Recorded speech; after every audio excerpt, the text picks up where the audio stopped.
Hey guys, welcome back. चलिए अब हम आगे बात करते हैं और अभी हम डिस्कस करेंगे वर्डप्रेस इंस्टॉलेशन के बारे में। तो इसके बारे में हम जानने से पहले सबसे पहले ये जानेंगे कि वर्डप्रेस होता क्या है और इसका क्या यूज होता है। तो चलिए एक एक करके इसको एक्सप्लोर करते हैं। वर्डप्रेस बेसिकली होता क्या है? WordPress is the simplest, most popular way to create your own website और blog। यानी कि आपकी जो वेबसाइट है, आपका जो ब्लॉग है या ब्लॉग वेबसाइट है, कुछ भी बोल दीजिए, वो क्रिएट करने का सबसे सिंपलेस्ट वे है। और आप बिलीव नहीं करेंगे, दुनिया में जितने भी ब्लॉग्स हैं, सॉरी जितने भी वेबसाइट्स हैं, उसमें से 40% वेबसाइट्स और ब्लॉग्स जो भी हैं वो 40% के आसपास वर्डप्रेस पे ही बने हुए हैं। सो आप समझ सकते हैं कि कितना बड़ा प्लेटफॉर्म है। वर्डप्रेस के ऊपर आप अपने ब्लॉग को डिजाइन कर सकते हैं। इसमें बहुत सारे प्लगइन्स होते हैं जिनके बारे में भी हम आने वाले वीडियोस में डिस्कस करेंगे। तो अगर देखा जाए तो वर्डप्रेस एक कंटेंट मैनेजमेंट सिस्टम होता है जो कि सीएमएस के तौर पे बोला जाता है इसको। आप ज्यादा डीपली मत जाइएगा इन चीजों में, क्योंकि इनमें जाएंगे तो आप इन्हीं में उलझ के रह जाएंगे और इनकी डेफिनेशंस में उलझ के रह जाएंगे। आप मैं नहीं चाहता कि आप इसमें, आप क्रक्स पे जाइए, आप ब्लॉग क्रिएट करने पे फोकस कीजिए, क्योंकि डेफिनेशन से ब्लॉग क्रिएट नहीं होगा, मेन होगा कि आपके काम करने से। तो एक्चुअली वर्डप्रेस एक प्लेटफॉर्म है जहां पे आप अपना ब्लॉग डिजाइन कर सकते हैं। और डिजाइन करने के लिए वर्डप्रेस के अंदर प्लगइन्स होते हैं जो कि आपके वर्डप्रेस को आपके ब्लॉग को और अच्छा और क्रिएटिव और लुक्रेटिव और एंगेजिंग एंड मोर शेयरेबल, मतलब इस तरह से बनाने के लिए प्लगइन्स को यूज किया जाता है। तो हम प्लगइन्स के बारे में आगे बात करेंगे। सबसे पहले है वर्डप्रेस। तो व्हाट इज वर्डप्रेस हमने देख लिया। सो ऑलमोस्ट 40% दुनिया की वेबसाइट्स हैं जो वर्डप्रेस के ऊपर है। और भी कुछ फैक्ट्स हैं, देखते हैं। There are many platforms available in the market for blogging, but WordPress is the best platform for blogging. बहुत सारे प्लेटफॉर्म अवेलेबल हैं मार्केट के अंदर, लेकिन वर्डप्रेस ही बेस्ट है ब्लॉगिंग के लिए, क्योंकि जैसे कि मैंने अभी बताया अराउंड 40% टोटल वेबसाइट जो कि होस्टेड है वर्डप्रेस के ऊपर। More than 49,000 theme design are available on WordPress. यानी थीम डिजाइन यानी आपके वेबसाइट का लुक कैसा रहेगा, वो एक थीम होती है, और वो थीम 49,000 के आसपास फ्री में अवेलेबल है। तो सोच के देखिए, आपका काम फ्री में हो जाएगा यहाँ पे। No coding required for designing the blog site. ये सबसे इंपॉर्टेंट है। जैसे कि मैंने आपको शुरू से बता के रखा हुआ है कि कोडिंग की जरूरत नहीं है, सब टेम्पलेट्स बने हुए हैं, आप उनमें से चूज कर लीजिए और एक अपने लिए सेलेक्ट कर लीजिए। वो मैं प्रैक्टिकली करके दिखाऊंगा तो आपको समझ में आ जाएगा। WordPress is SEO friendly. अगर आपको अभी टर्म ये समझ में नहीं आ रहा तो कोई बड़ी बात नहीं। एसईओ फ्रेंडली का मतलब ये होता है कि गूगल लव्स वर्डप्रेस। यानी गूगल में कोई सर्च करता है तो वो वर्डप्रेस की वेबसाइट को ज्यादा जल्दी शो करता है, क्योंकि गूगल का एसईओ फ्रेंडली होना, आई मीन वर्डप्रेस का एसईओ फ्रेंडली होना ही गूगल को ज्यादा पसंद आता है। It's high performing platform. देखिए, परफॉर्मेंस सबसे ज्यादा इंपॉर्टेंट होती है। आप वॉलमार्ट का एक कोट मैं आपको बता देता हूँ, वॉलमार्ट के ओनर का। उन्होंने कहा था कि अगर 3 सेकंड में वेबसाइट अगर लोड हो रही है, अपलोड आई मीन लोड हो रही है जब भी कोई सर्च करता है, और इसकी बजाय अगर 2 सेकंड में कोई वेबसाइट लोड हो रही है, तो 2 सेकंड वाली लगभग लगभग 37% बिजनेस ज्यादा ले जाती है बजाय कि 3 सेकंड में। यानी एक एक सेकंड का फर्क होता है। तो ये परफॉर्मेंस पे डिपेंड करता है। तो ये वर्डप्रेस जो है वो हाई परफॉर्मिंग प्लेटफॉर्म होता है, इसकी परफॉर्मेंस बहुत अच्छी होती है। More than 57,000 plugins are available for free. यानी कि इतने 57,000 से ज्यादा प्लगइन्स अवेलेबल है यहाँ पे। तो सोच के देखिए कि आपको कुछ भी मतलब बाय करने की जरूरत नहीं है, सब चीजें फ्री मिल जाती है यहाँ पे। और मोबाइल फ्रेंडली भी है, क्योंकि आजकल ज्यादातर एक्सेस होती है मोबाइल से होती है। आपने भी देखा होगा, मेरा ऐड देखा होगा, या कुछ और ज्यादा सर्च करते हैं तो मोबाइल से ही सर्च करते हैं। तो ये वर्डप्रेस की बात होती है। अब जैसे ही आप होस्टिंग ले लेंगे होस्टिंगर में, तो अब आपका एक डैशबोर्ड खुलेगा। डैशबोर्ड कुछ इस तरह से होगा, आप देख रहे हैं यहाँ पे बहुत सारी चीजें हैं। तो आप उसमें जाएंगे तो आप सर्च करना ऑटो इंस्टॉलर। जब आप यहाँ पे एक ऑप्शन होता है सर्च का, उसमें जाके ऑटो इंस्टॉल मैं करके दिखाऊंगा आपको, लेकिन आप ऑटो इंस्टॉलर सर्च करना। जैसे ही आप ऑटो इंस्टॉलर सर्च करेंगे, वैसे तो इसमें बहुत सारी चीजें होती हैं, आप उनमें ज्यादा कंफ्यूज मत होइएगा। आपको जो जो चीजें चाहिए वो मैं आपको बताने जा रहा हूँ।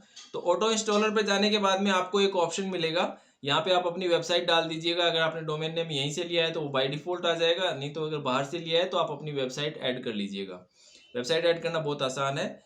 उसके बाद आपको वर्डप्रेस इंस्टॉल करना है। इसके बाद आपको 2-3 ऑप्शन और भी मिलेंगे, वूकॉमर्स प्लस वर्डप्रेस हो गया, जूमला और अदर भी हो गए, लेकिन आपको सिर्फ वर्डप्रेस ही इंस्टॉल करना है। यानी इस पर आप सेलेक्ट करेंगे। जब आप इस पर सेलेक्ट करेंगे तो ये आपको एडमिनिस्ट्रेटर यूजर नेम मांगेगा, यानी आप अपना एक यूजर नेम रख दीजिएगा यहाँ पे। फिर एडमिनिस्ट्रेटर पासवर्ड रख दीजिएगा। पासवर्ड कुछ इस तरह से रखिएगा जो कि आपके लिए आपको याद रहे और थोड़ा कॉम्प्लिकेटेड भी हो। और आपका ईमेल आईडी डाल दीजिएगा और वेबसाइट का टाइटल आप डाल दीजिएगा कुछ भी, abc समथिंग, यानी जो भी आपका नीश है उसके संबंधित कोई ना कोई टाइटल डाल दीजिएगा। तो हम आगे देखेंगे कि टाइटल कहाँ पे आता है। टाइटल आता है जैसे ये आया, ये इसको टाइटल बोलते हैं। ऑटो इंस्टॉलर हैश और स्लैश जिसको बोलते हैं hpanel। जैसे इसमें देखा prettylinks@excellentopinion.com। तो कहने का मतलब इसके अंदर जो शो होता है वो टाइटल होता है। तो आप इनको कोई भी टाइटल डाल दीजिएगा जो कि जब कोई वेबसाइट आपकी खोलेगा तो वो यहाँ पे आपका शो होगा। इसके बाद आपको कुछ ज़्यादा चेंजेस नहीं करने, सिर्फ इंस्टॉल पे क्लिक करना है। आप इंस्टॉल पे क्लिक कर दीजिएगा। इंस्टॉल पे क्लिक करेंगे तो आपकी वेबसाइट खुल जाएगी और कुछ इस तरह से डैशबोर्ड आ जाएगा आपके पास में। तो इसमें बहुत सारी चीज़ें होती हैं, एक एक करके हम इनको एक्सप्लोर भी कर सकते हैं, लेकिन ये बहुत ज़्यादा ज़रूरी नहीं है हमारे लिए फ़िलहाल। जो जो ज़रूरी है उस पर हम प्रैक्टिकली काम करते जाएंगे। वैसे तो आप इन पे सर्च करने लगेंगे तो एक एक दिन की एक एक टॉपिक पे लग जाएगा हमें। तो हमें इसका मास्टर नहीं बनना है वर्डप्रेस का, हमें अपना ब्लॉग सेट करना है। तो इसको प्रैक्टिकली करते हैं। मैंने hpanel खोल रखा है मेरा।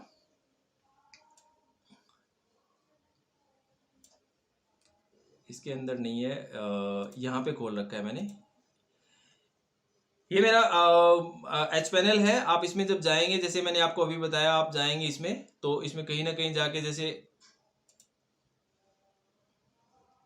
सर्च करेंगे ना ऑटो इंस्टॉलर, तो आपको ऑटो इंस्टॉलर मिल जाएगा यहाँ पे। जैसे ये बहुत सारी वेबसाइट्स हैं मेरी जो ऑलरेडी इस पे चल रही हैं होस्टिंग पे, जैसे मैंने आपको बताया है क्लाइंट्स की वेबसाइट्स हैं। तो आप इस पे जाएंगे तो यहाँ पे आपको मिलेगा, या तो आप स्क्रॉल डाउन करके सर्च भी कर सकते हैं, ऑटो इंस्टॉलर मिल जाएगा आपको यहाँ कहीं। देखिए यहाँ आ गया। या फिर आप यहाँ पे भी आप सर्च कर सकते हैं ऑटो इंस्टॉलर करके। जैसे आप ऑटो लिखेंगे तो ऑटो इंस्टॉलर आ जाएगा, ऑटो रिस्पॉन्डर आ गया और ऑटो इंस्टॉलर आ गया। अब आपको क्या करना है, अब आपको इस पर क्लिक करना है। जब आप इस पर क्लिक करते हैं तो वो जो स्क्रीनशॉट में मैंने आपको दिखाए हैं अभी अभी रिसेंटली, वो सारे के सारे यहाँ पे आ गए। जैसे मैंने कहा कि आप सेलेक्ट कर लीजिए वर्डप्रेस को। आप वर्डप्रेस को सेलेक्ट कर लेंगे तो यहाँ पे आएगा आपका डोमेन नेम जो मैंने आपको बताया है, ये आपका संपूर्ण समाधान.com। ये मैंने प्रैक्टिकल के लिए रखा है, डेमो के लिए। इसमें मैंने रख लिया जैसे एडमिनिस्ट्रेटर यूजर नेम रख लिया, एडमिनिस्ट्रेटर पासवर्ड रख लेंगे, एडमिनिस्ट्रेटर ईमेल आईडी रख लेंगे, वेबसाइट का टाइटल रख लेंगे और उसके बाद में हम सीधा चलेंगे, इनमें कोई चेंज नहीं करेंगे, इंस्टॉल पे क्लिक कर देंगे। तो अभी मैंने इंस्टॉल कर रखा है। तो जैसे ही आप इंस्टॉल करेंगे तो आप सीधे एक स्क्रीन पे आ जाएंगे और वो स्क्रीन होगी ये वाली, जैसे मैंने अभी आपको बताया था कि आपकी एक ये स्क्रीन सामने आ जाएगी। इसके लिए आप एक काम कर सकते हैं, आप इसमें लॉगिन कैसे करेंगे इसके लिए मैं आपको बता देता हूँ। आप जैसे जो आपका ईमेल आईडी है, सॉरी जो डोमेन नेम है वो डालिए, स्लैश कीजिए और wp-admin कर दीजिए और बैकस्लैश कर दीजिए। तो जब आप ये इंसर्ट करते हैं तो ये आपको यूजर नेम और पासवर्ड मांगेगा आपसे।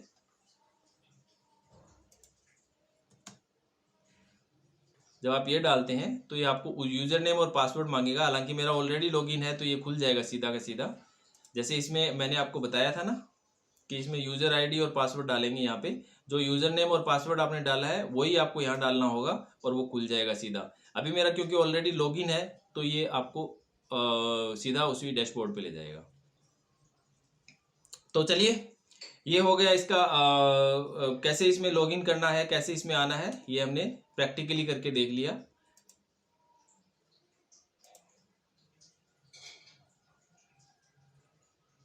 तो अभी हमारा वर्डप्रेस इंस्टॉल हो गया है। अब नेक्स्ट जो हमारा टर्म रहेगा वो थीम सिलेक्शन का रहेगा। तो थीम सिलेक्शन के लिए हम अगला वीडियो बनाएंगे क्योंकि ये ऑलरेडी 10 मिनट का वीडियो हो चुका है। तो एक एक टॉपिक पे बनाएंगे, फिर अगला वीडियो हम SSL पे बनाएंगे या फिर थीम सिलेक्शन और SSL दोनों को कवर कर लेंगे हम लोग। So thank you so much guys for watching this video. See you in the next video with theme selection and SSL. Thank you so much, guys.